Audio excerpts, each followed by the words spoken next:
Okay, may dala akong isang shingles para sa inyo. Ito yung kasama ng gray na yan. You see, the same color pero different cut. Kung makikita ninyo dito, I have this plastic that's tape. Pag i-install niya, tanggalin nyo yan, and I will before installing it. Teka,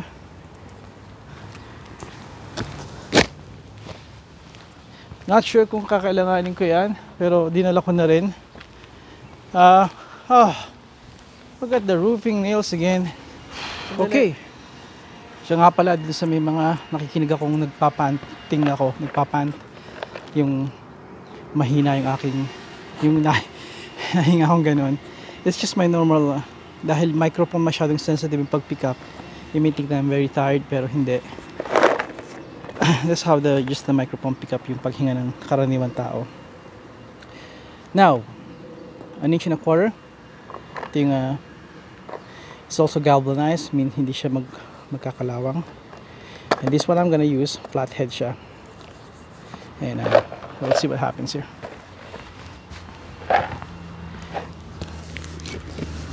Alright.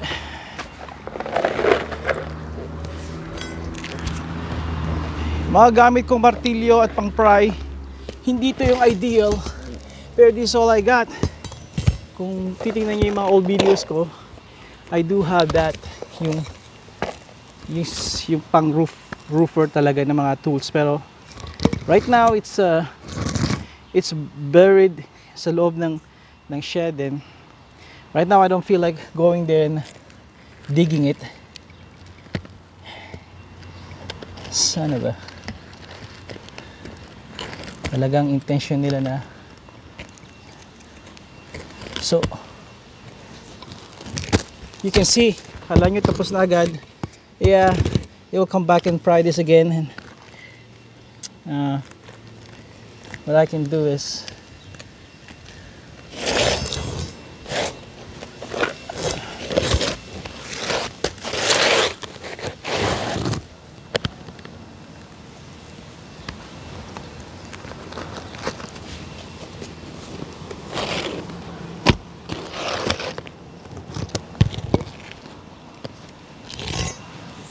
it's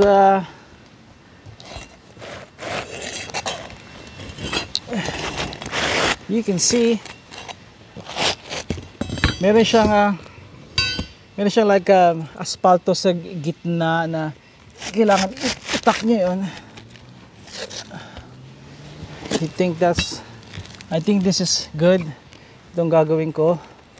Pero bago yun, remember yung sinabi ko sa inyong plastic?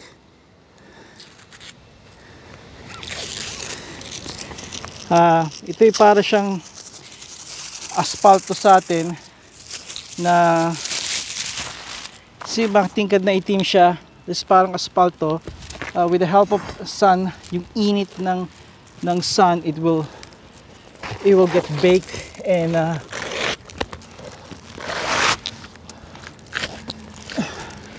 now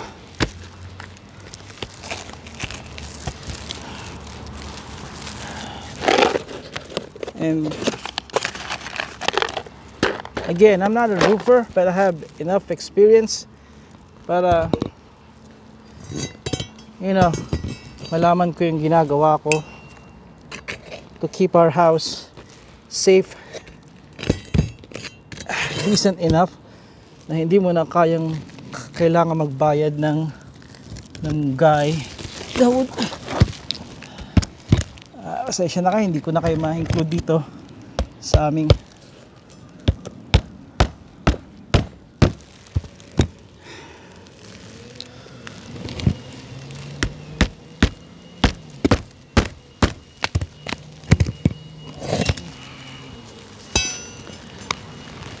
professional guys will only have two hammer, pop pop pop pop pop pop.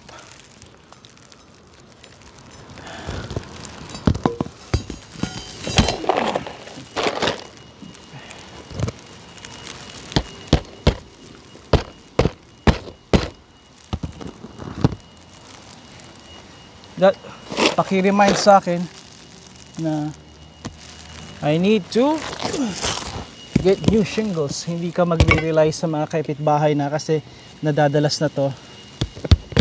There you go. Hope nakita ninyo. I have the roofing tools sa pag-roof, pero I think it's fun. Nakikita nyo to. Let me get you closer. Look, para naman alam niyo ang nangyayari sa loob. Again, itong tinatawag kong overlap. Hindi na yan matutuyo, mababasa. See my roofing shingles. If I could bear with me. There you go.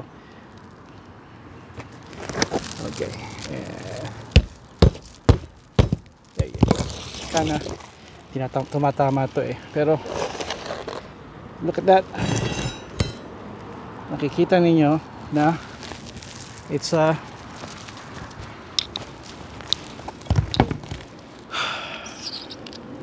seems like it is fixed na to. And of course, lakay, napakadali niyan tuklapin. With the help of sun, bababa yan, and hopefully makita nila na may activity nangyari na inayos ko, and they will leave that alone. Now meron dito na nabuksan na, then hindi yan maglilik, pero we need to address this. Again, we have to lift this. Kita nyo may pagkahirap na malift dahil nga sa yung araw para siyang dinidikit ng araw, kasi meron siyang asfalto talaga siguro na dumidikit, naging parang paste. So that's it. Don't wanna back up here too much, baka ako malaglag. Kailangan ko pa magkwento sa inyo. That's about it. And may isa pa akong gagawin dyan, yung ammonia. Pero sa ngayon, lilinisin ko yung mga gutter namin ng kalaykay na count na maliit, tapos bablow ko ng leaves para naman na maayos. I can blow this with my Toro, hindi kailangan ng kalaykay, pero I like the kalaykay, so makes it easier for me. Yun lang. I'll show you. Isan dito ako. They tend to stick yung mga lumang damo. Pag umulan, naging parang soil siya. Just blow with your leaf blower if it's kayang-kaya leaf blower to, pero may times na talagang marami sila, and you will need your little rake. I'll show you. Again, walang problema, kayang-kaya ito ng leaf blower ko, pero you know what, let's just kapag talagang stubborn siya, then use the kalaykay. Yun lang. At madali, papahalon ako sa inyo.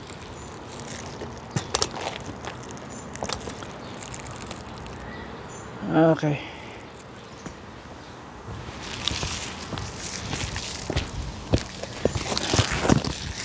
Alright, yun lang. At sana may nakapulutan kayong konting lesson dito, lalo pa sa mga homeowners. Hindi biro magkaroon ng bahay. I find that laging pinag-usapan yung down payment, mortgages, taxes, marami pang iba. Again, depende nga sa bahay na nakuha nyo yun, pero eventually mangangailangan kayo ng mga kasangkapan, furnace, toilet, ceiling, your lawns, yung puno, maintenance around the house. They do rack up. Just give you an idea, tamang tao would be willing to pay for $100 a cut sa lawn nyo, and that's the minimum. Again, depende sa laki ng size, pero ngayon ang kalakaran $60 ang pinakamahina sa maliit na lawn na 25 by 25. Simple cut, trim and blow. Ano pa kaya yung 10 times to ng laki yung mga kinakat ko na mga damo katulad ng kay Jerry. That's 1,400 square feet na kalupaan. Not to mention gardening, iba ng usapan yon. I'm just talking about lawn care, lawn care, cut the lawns, you know, hindi pa kasama yung fertilize noon, hindi pa kasama yung aeration, touching, and a lot, so much. So I'm saying to you na pag-isipan nyo mabuti kung talagang bahay para sa inyo, kasi hindi nyo alam sa kagustuhan nyo minsan, binabypass nyo yung pag-iisip na hindi kayo matatrap. A lot of people, trust me, I've seen a lot of people na trap sa pagkakaroon just because sinunod nila magkaroon ng bahay. Again, it's up to you. Just do your homework, do all your research, proper research. Huwag ka lang kayo makinig or i-entertain niyo ang mga thoughts ng ibang tao.